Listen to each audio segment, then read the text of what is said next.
Assalamualaikum warahmatullahi wabarakatuh. Kami di sini akan mempresentasikan penelitian kami yang berjudul Kemampuan Mahasiswa UMM dalam Mengelola Waktu dan Dampaknya Terhadap Kinerja Akademik. Sebelumnya perkenalkan, saya Ken Ara Bimantoro dengan NIM akhir 006.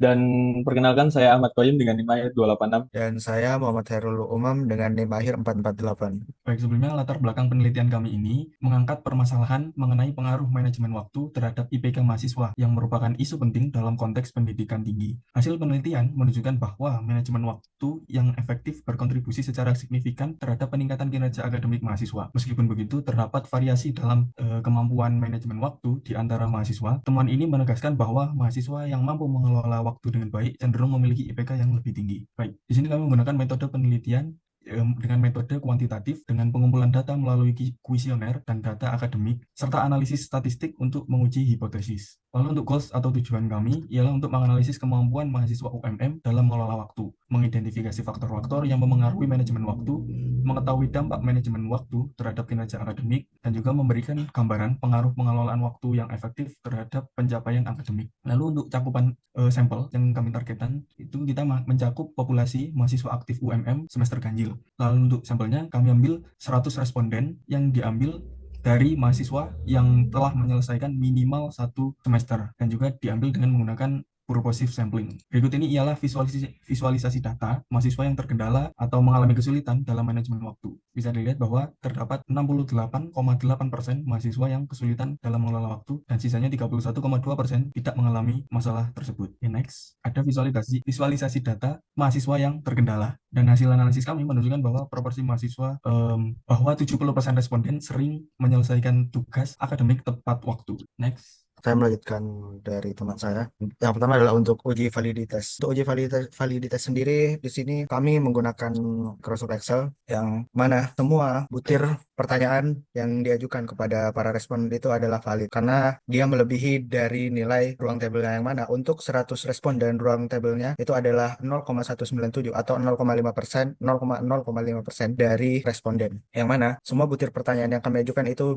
bisa dinilai valid karena sudah di atas dari ruang tabel itu sendiri. Next. Kemudian untuk uji reliabilitas, kami juga melakukan hal yang sama, yang mana di sini kami menggunakan metode Cross-Bench Alpha, yang mana bisa dilihat sendiri nilai dari Cross-Bench Alpha yaitu 0,69, yang mana untuk standarnya adalah 0,6, dan ini di atas dari nilai standar, yang artinya uji reliabilitas ini adalah reliable atau berhasil. Selanjutnya. Nah, kemudian untuk UJT sendiri, di sini untuk UJT bisa dilihat sendiri. Untuk UJT main dari manajemen waktu yaitu 10, yang artinya UJT ini berhasil karena terdapat perbedaan yang signifikan antara rata-rata manajemen waktu dan IPK mahasiswa. Karena p-value kecil di sini, baik satu sisi maupun dua sisi sangat kecil, yang artinya jauh di bawah 0,5, maka bisa dikatakan ada perbedaan yang signifikan. Kemudian, dengan T-stat yang jauh lebih besar dari T kritikal, kita menolak hipotesis nol atau hipotesis awal dan menyimpulkan bahwa manajemen waktu itu memiliki pengaruh yang signifikan terhadap IPK mahasiswa itu sendiri. Kemudian untuk uji korelasi. Uji korelasi yang pertama adalah pada V1 atau variabel 1 adalah manajemen waktu dan kemudian V2 adalah IPK. Manajemen waktu ini diukur dari beberapa variabel yang menghasilkan variabel manajemen waktu itu sendiri. Dan kemudian variabel manajemen waktu ini atau variabel 1 itu kita bandingkan dengan variabel 2 yang untuk tabel alfanya atau ruang tabel alfanya itu sama 5% atau 0,05 atau 0,197 untuk 100 responden, yang berarti kesimpulannya adalah valid karena nilainya adalah 0,26. Berikutnya adalah uji regresi. Nah, untuk uji regresi juga sama. Kami di sini menggunakan software Microsoft Excel itu sendiri untuk melakukan uji regresi secara manual. Berdasarkan hasil analisis regresi, dapat disimpulkan bahwa manajemen waktu berpengaruh signifikan terhadap IPK mahasiswa. Meskipun R-square menunjukkan bahwa hanya sekitar 8,23% variasi dalam IPK dapat dijelaskan oleh manajemen waktu, p-value yang sangat kecil menunjukkan bahwa hubungan ini signifikan secara statistik. Next. Dan saya akan melanjutkan